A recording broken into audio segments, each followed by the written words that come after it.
All right, today we're jumping into a new model for personal finance that could literally change the way we think about our future. And, it might be here a lot sooner than you think. It all starts with one pretty powerful question. Seriously, just think about that for a second. What if your retirement account had the same kind of power, the same global reach as a nation's own treasury?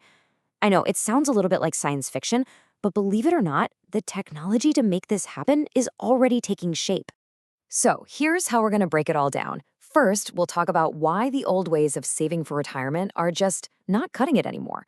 Then we'll get into what a personal wealth fund actually is.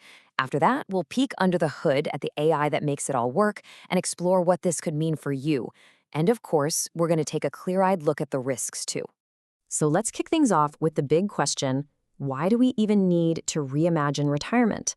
I mean, what's so broken about the system we have right now? Well, the simple truth is, the old rules just don't really apply anymore. Think about it. The retirement plans most people have were built for a totally different world, a world of lifetime jobs, stable economies. But in our world, with all its global shocks and rapid changes, tying your entire future to one company's 401k or one country's stock market, well, it's starting to feel pretty risky.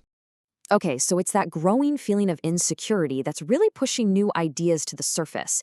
And one of the most fascinating is the micro-sovereign wealth fund. Yeah, it's a bit of a mouthful, I know, but let's break down what it actually means. So to put it simply, a micro-sovereign wealth fund, or MSWF for short, is like having your own personal version of one of those huge state-owned investment funds. The kind that entire countries use to secure their future. It uses powerful AI and automation to invest your money with that same kind of global, long-term strategy. The name itself really tells you everything you need to know.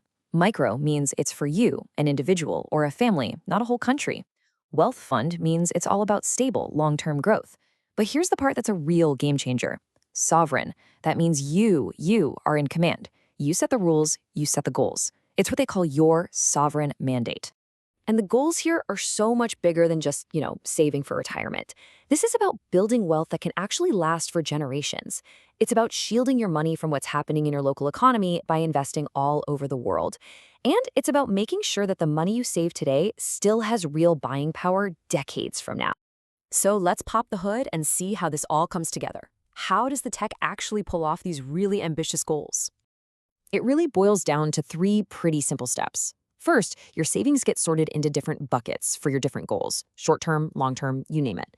Second, the system automatically invests that money all over the globe, buying tiny little pieces of everything from real estate to infrastructure. And finally, these self-executing digital agreements, they call them smart contracts, they handle all the boring stuff automatically, like taxes, dividends, and payouts. Now, a key piece of tech that unlocks all of this is something called tokenization. It's basically a way to turn a huge physical asset, like say an office building or a wind farm, into thousands of tiny digital shares, or tokens. And that is what lets your personal fund own a slice of investments that, until now, were pretty much only available to the super rich. And managing all of this, that's your AI financial co-pilot. Just think of it like a personal financial strategist that literally never sleeps. It's watching global markets 24/7, spotting trends, suggesting adjustments, and automatically executing your strategy to keep everything on track. Okay, so that's a lot of cool tech, but what does it all really mean? What's the real-world impact for you and for the wider economy? What's the so what? Well, the difference is pretty much night and day. Traditional plans, they tie you to your job, give you a handful of options, and maybe you get a paper statement once a quarter.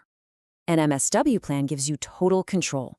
It's completely portable, it follows you wherever you go, you get a 24/7, real-time look at everything. And because of automation, the fees are way, way lower. So let's just boil it down. For you, this means a true personal pension, one that you actually own and control. It's totally transparent and portable. And because of those lower fees and access to a whole new world of investments, it has the potential for much higher returns over the long haul. But the impact here goes way beyond just your personal account. On a larger scale, this creates more patient capital. That's money invested for the long term, which is perfect for funding huge projects like new infrastructure. It could also take a lot of pressure off government social security systems, and this is a big one, it could lead to a massive boost in financial literacy as more and more people take an active role in managing their own future. Now, this all sounds incredibly promising, I know. But to get the full story, we have to talk about the challenges, right? What are the potential hurdles and risks we need to be watching out for? Okay, there are four main challenges to think about. First, complexity. These are definitely more sophisticated than your basic savings account. Second, cybersecurity. Digital assets are a huge target for hackers. Third, regulation. The rules for how to tax and manage these funds are still being written. And finally, liquidity. Some of these unique assets might not be so easy to sell in a hurry if you need the cash. These are all really significant hurdles that will need to be solved as this tech grows up.